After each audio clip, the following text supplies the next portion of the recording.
नमस्ते जी। आते हैं हम अपना basic concepts of macro economics chapter 2 में। अगर आपने इसका फर्स्ट पार्ट नहीं देखा तो डिस्क्रिप्शन में जाकर देखो, बहुत अच्छे से समझाया है। सारे गुड्स, जितने भी गुड्स है सही समझाया है।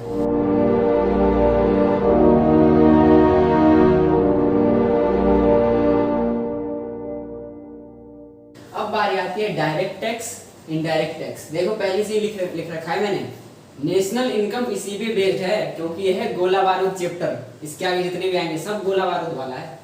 फायर है, मैं झुकेगा नहीं। ये देखो, direct tax, it is the tax which is imposed directly on a person and the person can not shift it on anyone. ये डायरेक्टली उसी पर्सन पे इम्पोज किया जाता है, उसी पर्सन पे लागू किया जाता है जिसको देना होता है डायरेक्ट टैक्स से, क्योंकि डायरेक्ट मतलब डायरेक्टली, किसी और कोई और नहीं दे सकता। And the person can not shift it on anyone, और जो आदमी है वो किसी पे भी शिफ्ट नहीं कर सकता, किसी पे भी इसको डाल नहीं सकता कि देखो ये तू दे दे, मैं तुझे अगले महीने दे दूंगा। ये थोड़ी होता है। देखो एग्जांपल क्या है, एंटरटेनमेंट टैक्स, वेल्थ टैक्स। अब गए शहर पैर में बिल्कुल लगे है, ब्रह्मास्त्र आने वाली है जुलाई में मूवी देखने। अब जब भरोगे भी तो उसका टैक्स, एंटरटेनमेंट टैक्स जो टिकट है उस पर टैक्स हो तो आप ही भरोगे ना। वेल्थ टैक्स मतलब प्रॉपर्टी टैक्स। देखो नेक्स्ट आता है इसमें indirect tax. Indirect tax is the tax which is imposed directly on a person and the person can shift it on anyone. Indirect tax जो होता है वो indirectly होता है, directly नहीं impose किया जाता है person पे, और जो आदमी होता है किसी पे भी शिफ्ट कर सकता है कि भाई मेरे बदले ये दे देगा। देखो example, sales tax, excise duty. Sales tax जो सेल्स पे टैक्स लगता है, एक्साइज ड्यूटी, ये सब किसी पे भी आप शिफ्ट कर सकते हो। वो चाहे तो आप दूसरा बंदे पे शिफ्ट कर सकते हो कि भाई तू दे दे, तो वो दे देगा। ठीक है, अब लड़ाई थोड़ी करोगे यार, नहीं मुझे ही देना है उसको ही देना है, मान लो ना। नेक्स्ट आता है हमारा दो टॉपिक, बहुत बहुत इंपॉर्टेंट है नेशनल इनकम के लिए, गोला बारूद। Gross investment, net investment. अब देखो यहाँ पे ना कईयों को बहुत दिक्कत होती है, कई लोगों को समझ नहीं आता है टॉपिक, लेकिन है बहुत आसान। ग्रॉस इन्वेस्टमेंट क्या होता है पहले ध्यान से समझना। It is the total value और addition to stock of capital before taking depreciation. ये वाला पहले छोड़ो, ये तो भारी भरकम है, समझ नहीं पाओगे। देखो ग्रॉस इन्वेस्टमेंट क्या होता है, मान लो मैंने ये मार्कर खरीदा, 20 रुपए का खरीदा मान लो, ठीक है। 20 रुपए का मैंने मार्कर खरीदा, उसके बाद ये नया मार्कर है मान लो, नया नहीं मतलब मान लो हो गए 10 दिन, तो 10 दिन में इसकी वैल्यू डाउन तो होगी ना। अब मान लो मैं किसी सामने वाले को बेचने गया, तो जरूरत तो नहीं है कि 20 रुपए में ही लेगा, बोलेगा भाई 10 रुपए या 5 रुपए में मैं लूंगा, तो इसकी जो वैल्यू कम होगी वो किसकी वजह से कम हुई, इसी को बोलते हैं डेप्रिसिएशन। जो वैल्यू कम हो जाता है, देखो लिखा हुआ है, it is the total value और addition to stock of capital before taking depreciation. अगर मैं ये नया नया लाया हूँ तो ये है ग्रॉस इन्वेस्टमेंट, इन्वेस्ट करा है मैंने इसमें, मुझे काम होता है मार्कर का पढ़ाने के लिए आपको। मैं नया लाया हूँ, नया लिया 20 का है, ये भी चला नहीं है ज्यादा, तो इसमें से डेप्रिसिएशन हम माइनस करेंगे नहीं, इसमें ऐड करते हैं डेप्रिसिएशन। देखो formula, gross investment is equals to net investment plus depreciation. Net investment plus depreciation को ऐड करते हैं तो ग्रॉस इन्वेस्टमेंट निकलता है हमारा। उसके बाद आओ नेट इन्वेस्टमेंट में, it is the actual value of investment और capital stock after subtracting depreciation from it. मतलब ये जो होता है वो एक्चुअल वैल्यू होता है। जैसे मैं 20 रुपए का मार्कर लाया था, मैंने आपको बताया 10 दिन हो गए, वो बोल रहा है बंदा कि 10 रुपए में 5 रुपए में लाएगा, तो ये जो हो गया उसका नेट हो गया, उसने डेप्रिसिएशन को इसमें से माइनस कर दिया, निकाल दिया। मान लीजिए टूट फूट गया तो 20 रुपए में थोड़ी लेगा, वो तो कम ही लेगा ना।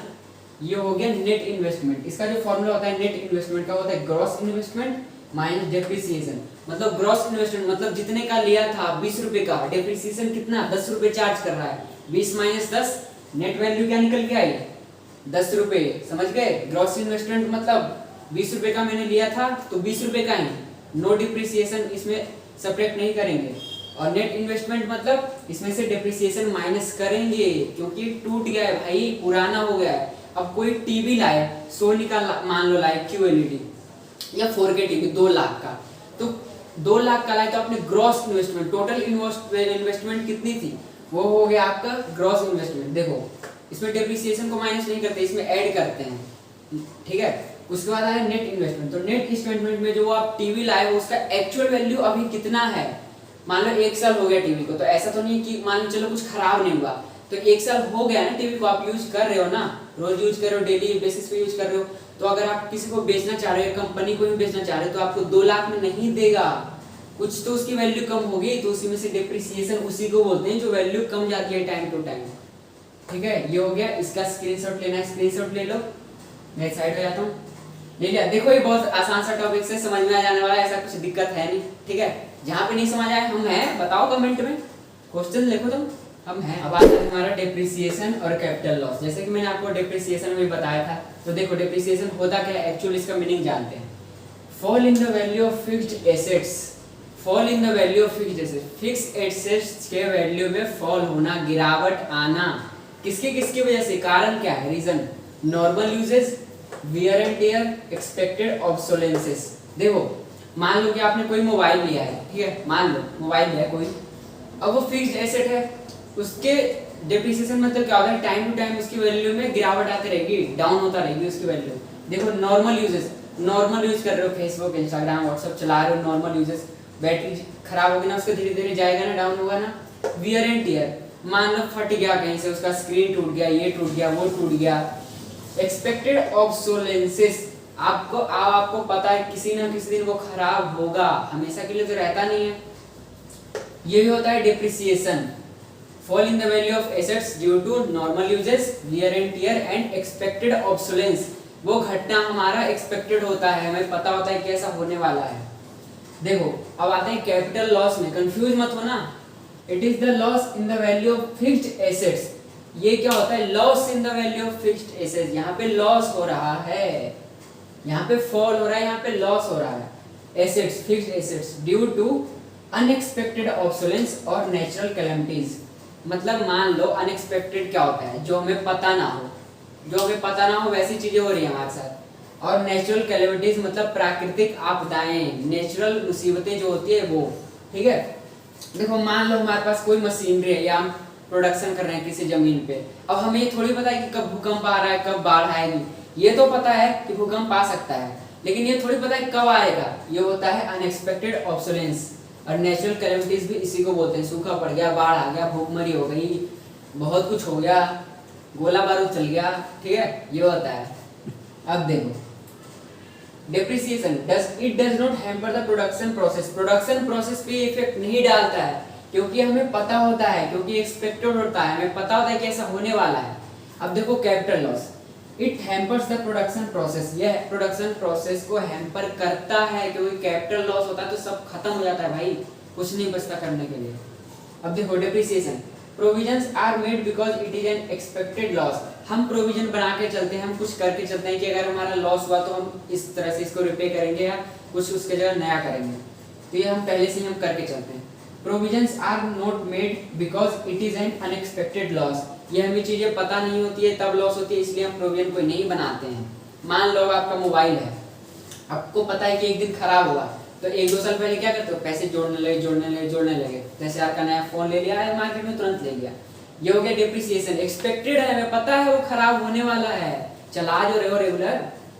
कैपिटल लॉस, अब जी ये देखो इसमें प्रोविजन मेड नहीं होते हैं भाई, क्योंकि मान लो 10 लाख की मशीनरी ले आए, अब ऐसा तो है नहीं कि तुरंत पैसे का जुगाड़ हो जाएगा, और हमें पता भी नहीं है कि क्या होने वाला है, प्रोविजंस कोई मेड नहीं होते हैं। ये हो गया डिप्रिसिएशन और कैपिटल लॉस। जल्दी से जल्दी इसका फोटो खींचो, 3-4 नंबर का क्वेश्चन है ये, ध्यान रखना। घंटा हिला दो यार, लाइक करो, सब्सक्राइब करो, शेयर करो। आपके मजे के लिए तो बनाते हैं ताकि आपको समझ आए, और शॉर्ट वीडियो बनाते हैं हमारा। ठीक है, इनडायरेक्ट टैक्स और सब्सिडीज, ये भी गोला बारूद है, गोला बारूद। अब देखो नेट इनडायरेक्ट टैक्स पढ़ने से पहले आपको सब्सिडीज पढ़ने की जरूरत है। सब्सिडीज आपने सुना होगा, न्यूज में बहुत आता रहता है, गवर्नमेंट ने इस सेक्टर में सब्सिडीज दी, उसमें दिया। तो देखो it is the economic assistance given by the government to firms and households with a motive of general welfare. ये देखो एक इकोनॉमिक असिस्टेंस होता है, ये इकोनॉमी के लिए कुछ बोलते हैं अच्छा भी है, कुछ बोलते हैं बुरा भी है। देखो ये गवर्नमेंट देती है किसको, फर्म्स को जो प्रोडक्शन करते हैं, और हाउस होल्ड सेक्टर को यानी हमको और आपको, with a motive of general welfare. Government का एम क्या होता है, सबकी भलाई हो, जनरल वेलफेयर, सबकी भलाई। एग्जांपल देखो, concession given by government on HIV seeds. अब HIV सीड्स क्या था, ग्रीन रिवॉल्यूशन के लिए आया था इंडिया में, तो ये लोगों को क्या था, बहुत महंगा पड़ रहा था। भले ही इससे क्रॉप प्रोडक्शन हमारा बढ़ा, क्रॉप इंक्रीज हुई, लेकिन ये बहुत महंगा था। तो गवर्नमेंट ने क्या किया कि कंसेशन दे दिया, कुछ छूट दे दी। मान लो अब देखो कुछ, मान लो सीड्स कितने की, क्या 540 रुपए का एक पैकेट आता है, तो उसमें गवर्नमेंट ने कंसेशन दे दी कि इतने % छूट है, 20% ही छूट दे दिया मान लो, इसको बोलते हैं सब्सिडी, कि 20% पैसा उसमें से आपको नहीं पे करना पड़ेगा। अब आते हैं net indirect taxes. Indirect taxes मैंने आपको पढ़ाया था, देखो it is the difference between indirect taxes and subsidies. कुछ नहीं करना, ये क्या होता है, इनडायरेक्ट टैक्सेस और सब्सिडीज के बीच का डिफरेंस होता है। देखो फॉर्मूला क्या है, नेट इनडायरेक्ट टैक्सेस, NIT बोलते हैं इसको short form, is equals to IT indirect taxes minus subsidies, ये होता है। देखो आपको अगर सब्सिडीज नहीं समझ आया तो आपको एक और एग्जांपल देता हूँ। अब क्या हुआ है, हमारा जो है वो पेट्रोल खत्म होने जा रहा है, धीरे धीरे पेट्रोल जितना ज़्यादा गाड़ियों में यूज हो रहा है वो खत्म होता जा रहा है धीरे धीरे। तो क्या है, हर देश की गवर्नमेंट क्या कर रही है, इलेक्ट्रिक चीज़ें ला रही है, electric scooter, electric bike, electric car, ये सब ला रही है। हमारे इंडिया में भी आया है। कमेंट में बताना किस कंपनी ने पहला हमारा इलेक्ट्रिक स्कूटर या बाइक निकाला है, ध्यान रखना, बताना जरूर। तो क्या कर रही है गवर्नमेंट, उस पर ले रही है, लोग बोल रहे हैं कि आप इसको खरीदो, हम आपको कंसेशन देंगे, सब्सिडी देंगे। उस पर 1 लाख की है तो मान लो आपको 80,000 में देंगे, 20,000 की छूट दे रहे हैं, ये बोल रहे हैं सब्सिडी, ताकि लोग उसको ज़्यादा से ज़्यादा खरीदें, पेट्रोल की बचत हो और एनवायरनमेंट फ्रेंडली हो, पॉल्यूट ना हो हमारा एनवायरनमेंट, ठीक है। So thank you so much, मिलते हैं नेक्स्ट वीडियो में। अच्छा लगे तो बताना कमेंट में, अपने फीडबैक देना हमें, ताकि हम और अच्छे से अच्छा कर सकें। मिलते हैं नेक्स्ट वीडियो में, बाय बाय।